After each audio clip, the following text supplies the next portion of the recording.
ብዙ ሰዎች ነገን በማሰብ ይጨነቃሉ። ነገ ምን ያጋጥመኝ ይሆን?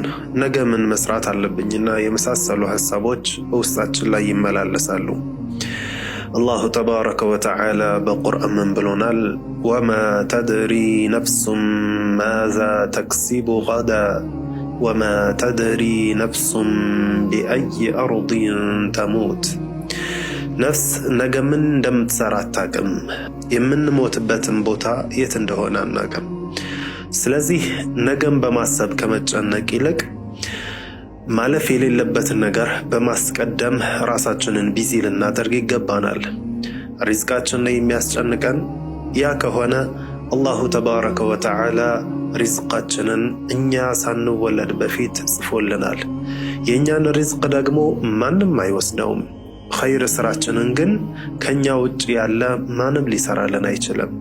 ስለዚህ እንደማያመልጠን እርግጠኛ የሆንበትን ነገር በማሰብ ከመጨነቅ ይልቅ ከኛ ውጭ ሌላ ማንም የማይሰራው የሆነን ዒባዳችንን በማሳመርና ለአኺራችን በመስራት ጊዜያችንን ልናሳልፍ ይገባናል።